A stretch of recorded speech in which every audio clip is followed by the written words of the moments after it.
దేశంలో కొత్త corona variant వణికిస్తోంది. గత 24 గంటల్లో దేశంలో 656 కొత్త కోవిడ్ కేసులు నమోదయ్యాయి. వైరస్తో ఒకరు మృతి చెందారు. గత 5 వారాల నుంచి దేశంలో కరోనా కేసులు పెరగడం ఆందోళన కలిగిస్తోంది. ముఖ్యంగా కర్ణాటక, కేరళలో భారీగా కేసులు నమోదవుతున్నాయి. కొత్త వేరియంట్ కేసులు పెరుగుతుండటంతో అన్ని రాష్ట్రాల్లోనూ ఆసుపత్రుల్లో ప్రత్యేక వార్డులను సిద్ధం చేస్తున్నారు.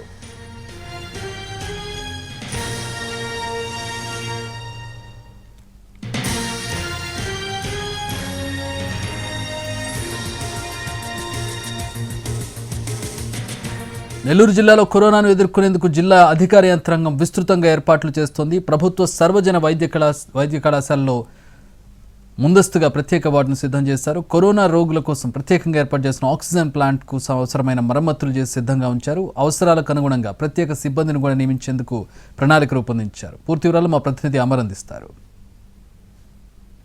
రాష్ట్రంలోని పలు ప్రాంతాల్లో కరోనా కేసులు మరోసారి నమోదవుతుండటంతో జిల్లా అధికార యంత్రాంగం అప్రమత్తమైంది.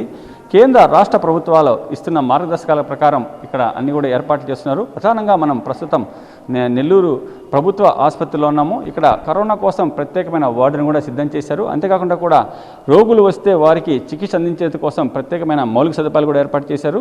మనం గతంతో పరిశీలిస్తే రాష్ట్రంలోనే మొట్టమొదటి కరోనా కేసు నెల్లూరులోనే నమోదైంది. అంతేకాకుండా కూడా ఈ కేసులు వ్యాప్తి చెందడంతో వేలాది మంది కూడా ఈ కరోనా బారిన పడ్డారు. కరోనా మొదటి దశ, రెండవ దశల్లో కూడా ఈ ఆసుపత్రిలో చాలామంది కూడా చికిత్స అందించిన పరిస్థితి. అంతేకాకుండా కూడా ప్రత్యేకంగా ఆక్సిజన్ ఇబ్బంది తలెత్తకుండా కేంద్ర ప్రభుత్వ నిధులతో ప్రత్యేకమైన ఆక్సిజన్ ప్లాంట్ని ఏర్పాటు చేశారు. అంతేకాకుండా కూడా రోగులు వస్తే కనుక వాళ్ళని ఐసోలేషన్ ఉంచేందుకోసం ప్రత్యేకమైన వార్డు కూడా సిద్ధం చేశారు. వారి కుటుంబ సభ్యులు కూడా ఉండేందుకోసం కూడా ప్రత్యేకమైన వసతి సదుపాయాలను కూడా ఈ ఆసుపత్రులు ఏర్పాటు చేసిన పరిస్థితి. ప్రస్తుతం మనం ఈ కరోనా వార్డులో ఉన్నాం. ఇక్కడ మనం గమనించవచ్చు ప్రత్యేకమైన సిబ్బందిని కూడా ఇప్పటికే సూపరింటెండెంట్ నియమించారు.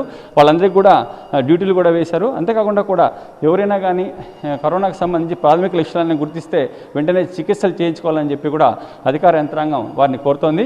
అంతేకాకుండా కూడా జిల్లా వ్యాప్తంగా కూడా ఉన్న ప్రాథమిక వైద్యశాలలతో పాటు ప్రాంతీయ వైద్యశాలల్లో కూడా కరోనాకు సంబంధించి ఏర్పాట్లు కూడా చేస్తున్నారు. పురుషులకు, స్త్రీలకు ప్రత్యేకమైన వార్డు కూడా ఏర్పాటు చేస్తున్నారు. ఇక్కడ ఏర్పాటు చేసిన వార్డుల్లో బెడ్లకు అనుబంధంగా ఆక్సిజన్ సరఫరా ఎలా ఉంది, పల్మనాలజీతో సంబంధించి ఎంత పరికరాలు ఎలా పనిచేస్తున్నాయనే విషయాన్ని కూడా పరిశీలించేందుకు కోసం ప్రత్యేక బృందాన్ని ఏర్పాటు చేశారు.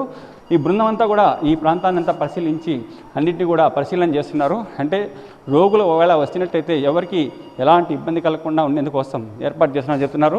జిల్లా కలెక్టర్ హరినారాయణ కూడా ప్రత్యేకంగా ఒక సమావేశాన్ని నిర్వహించి కరోనాను ఎదుర్కొనేందుకు సిద్ధంగా ఉండాలని చెప్పి కూడా వైద్య సిబ్బందిని ఆదేశించిన పరిస్థితి.